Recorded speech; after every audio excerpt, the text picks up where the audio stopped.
Assalamualaikum warahmatullahi wabarakatuh. Perkenalkan, nama saya Sandi Kadit Putra dengan 3 digit NIM terakhir 004 dari program studi Teknik Komputer, kelas pengantar keamanan informasi kelas A.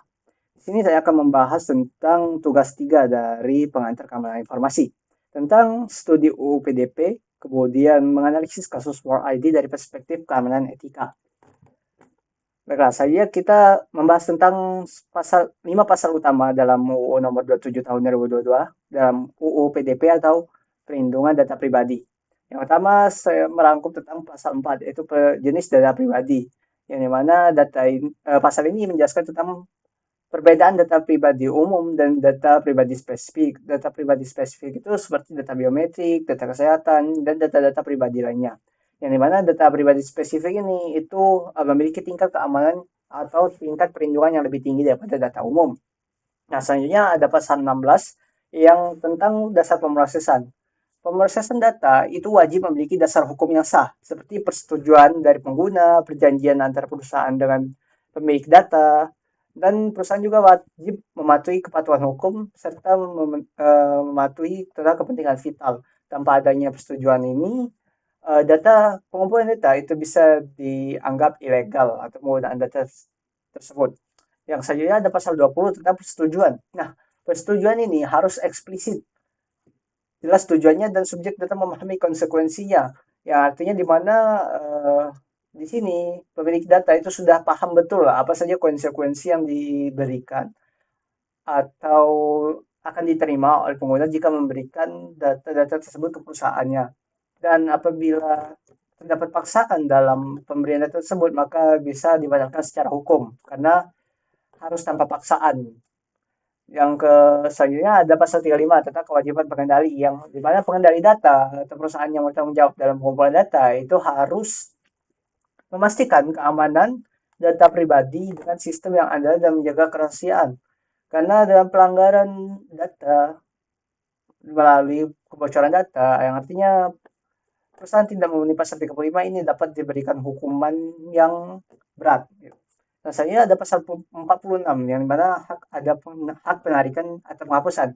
Yang dimana subjek data itu berhak menarik persetujuan atau meminta penghapusan data jika tujuan pemrosesan tercapai atau terjadi pelanggaran perjanjian. Nah, apa sih perbedaan antara pengendali data atau prosesor data? Nah, data controller itu adalah pihak yang menentukan tujuan dan mengendalikan pemrosesan data. Yang dimana berarti mereka menjadi pengambil keputusan utama bagaimana data-data itu akan digunakan begitu. Dan juga eh, data controller itu akan bertanggung jawab secara hukum dan bagaimana data-data kita akan digunakan ataupun disimpan untuk apa gitu. Dan sebenarnya data processor itu hanya pihak yang memproses data atas nama data controller tadi yang bekerja berdasarkan instruksi dari data controller seperti pihak penyimpan data server atau cloud. Kalau data controller ini mungkin seperti contohnya pemerintah ataupun perusahaan yang bergerak di bidang tertentu. Nah, selanjutnya, apa sih yang bakal saya lakukan jika saya menjadi petugas dalam sistem akademik universitas? Dalam menerapkan UU PDP, saya akan menerapkan 4 hal. Yang pertama, prinsip minimalisasi data, yang dimana saya akan meminta data dari mahasiswa itu hanya data-data yang diperlukan dalam akademik, seperti data nilai, data KRS, data identitas yang berhubungan dengan akademik atau kampus, dan bukan riwayat data yang tidak berhubungan seperti riwayat belanja ataupun hal-hal lainnya seperti aktivitas online. Dan yang kedua, saya akan melakukan mekanisme persetujuan yang dimana kebijakan privasi jelas saat pendaftaran. Jadi tiap mahasiswa akan diminta untuk men- mencetak persetujuan yang telah ditetapkan. Sehingga akan ada perjanjian antara mahasiswa dan pihak kampus tentang data-data yang akan digunakan. Dan saya ada keamanan data spesifik. Data tersebut harus dilindungi, seperti data kesehatan atau keuangan dienkripsi dengan menggunakan AES 256. Sehingga akses data itu hanya terbatas kepada staf yang bertanggung jawab atau staf yang berwenang atas data tersebut, sehingga tidak akan jadi kebocoran data yang bisa diakses publik. Ya. Dan sayangnya hak subjek data sesuai dengan pasal tadi, subjek data atau pemilik data itu berhak untuk melakukan koreksi data serta melakukan pengunduhan data di portal akademik atau portabilitas. Baiklah, kita akan menganalisis tentang kasus yang ramai kemarin pada tahun 2025, awal tahun 2025, yang dimana suatu perusahaan yaitu World ID atau WorldCoin itu melakukan pengumpulan data iris mata pada rakyat Bekasi dan sekitarnya dengan diiming-imingi uang atau insentif yang akan diterima. Nah, apa sih WorldCoin ini sendiri? WorldCoin ini sendiri merupakan suatu proyek mata uang kripto yang bertujuan untuk menciptakan identitas digital global, yang dimana identitas ini akan mampu untuk membedakan antara AI atau bot dan dengan manusia, sehingga transaksi yang dilakukan tersebut transparan dan bisa di tracing ataupun diteliti gitu, sehingga tidak sembarang sistem itu bisa diserang dan memastikan keamanannya melalui pemindaian iris mata dengan pengumpulan iris mata melalui alat yang bernama orb. Iris mata sendiri itu akan diubah menjadi kode unik yang nantinya akan digunakan dalam sistem.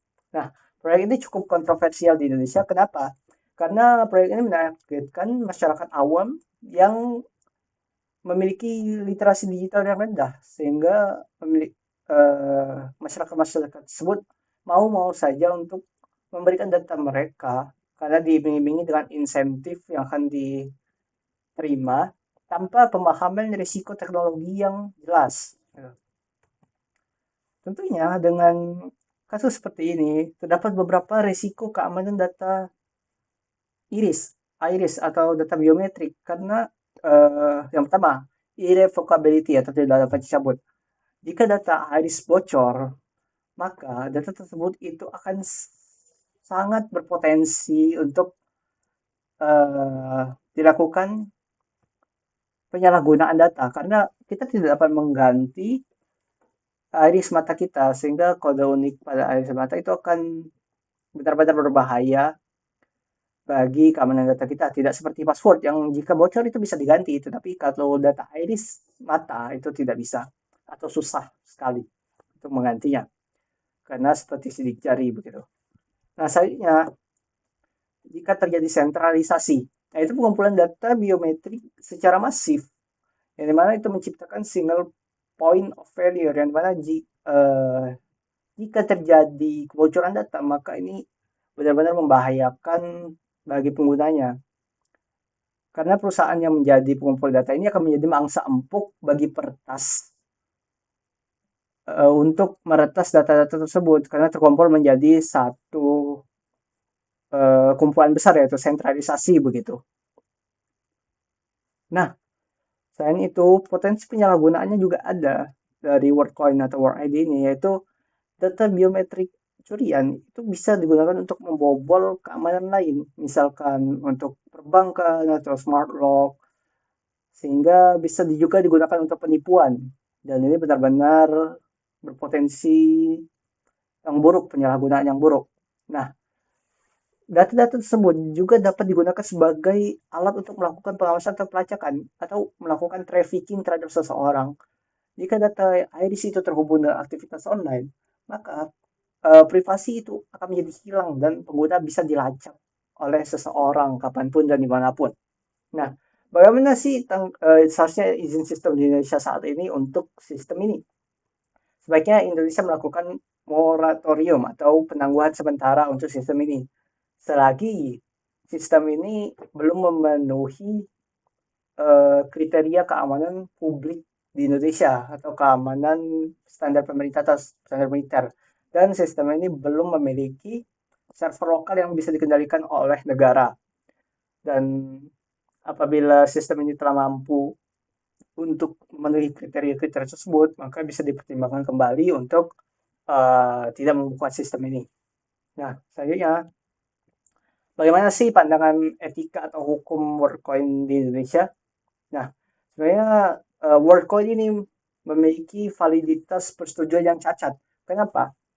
Karena imbalan uang yang diterima oleh masyarakat itu menghilangkan faktor sukarela dan bisa menimbulkan faktor economic coercion atau pemaksaan ekonomi karena WorldCoin ini menyasar kepada masyarakat-masyarakat awam tentang teknologi dan memiliki ekonomi yang lemah begitu. Sehingga dengan ketidaktahuan dengan teknologi ini itu akan terjadi pemaksaan ekonomi tadi dan menghilangkan elemen sukarela yang harusnya ada dalam pemberian data ini. Dan ini bisa dikatakan merupakan validitas persetujuan yang cacat gitu. Dan kemudian adanya potensi pelanggaran pasal 4 ayat 2 dan pasal 20 UU PDP. Nah, karena data biometrik itu merupakan data pribadi spesifik yang dilindungi secara hukum yang lebih tinggi keamanannya, itu apabila ada pelanggaran maka menimbulkan hukum yang lebih berat. Dan persetujuan bisa jadi tidak sah apabila resiko jangka panjang oleh WorldCoin itu tidak dijelaskan atau tidak transparan terhadap pengguna begitu. Nah, apakah WorldCoin atau World ini melanggar transparansi dan keadilan di Indonesia?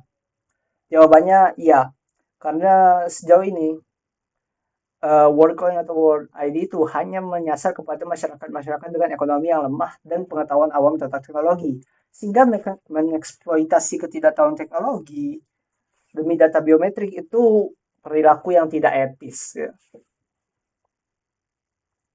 Lalu bagaimana opini tentang apakah Indonesia harus selalu menolak World ID ini atau WorldCoin ini? Itu jawabannya tidak, karena kemajuan teknologi itu merupakan sesuatu yang tidak bisa dihindari. Indonesia tidak harus anti teknologi, tetapi melarang penggunaan pengumpulan data biometrik masif oleh swasta asing tanpa audit yang ketat itu harus dilarang. Kita harus memperbaiki dulu bagaimana sistem audit kita, bagaimana sistem keamanan dan kebijakan kita, sehingga kita benar-benar akan memastikan bahwa data kita itu aman di perusahaan tersebut. Karena kedaulatan data warga negara Indonesia itu merupakan bagian dari ketahanan nasional. Nah, bagaimana sih apa sih yang harus dilakukan oleh pemerintah, perusahaan, dan masyarakat?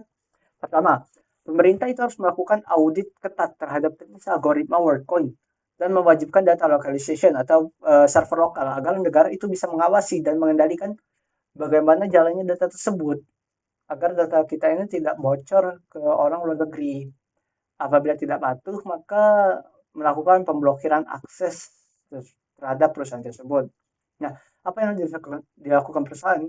Yang pertama, menghentikan insentif kripto yang dilakukan untuk pendaftaran, terutama untuk masyarakat dengan ekonomi yang lemah dan eh, pemahaman yang awam tentang teknologi.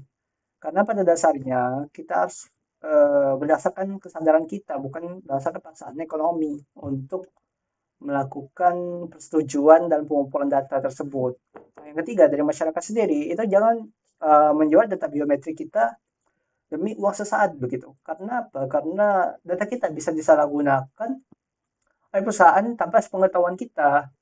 Dan apabila disalahgunakan, maka akan merugi pada kita sendiri. Dan data biometrik itu merupakan kunci brankas yang tidak bisa diganti seperti password ataupun sandi, karena kita tidak bisa mengubah bagian tubuh kita untuk melakukan perubahan data gitu. Karena masa depan perlindungan data Indonesia itu penting. Baiklah, mungkin cukup sekian dari saya. Apabila ada salah kata, saya mohon maaf. Saya akhiri. Wassalamualaikum warahmatullahi wabarakatuh.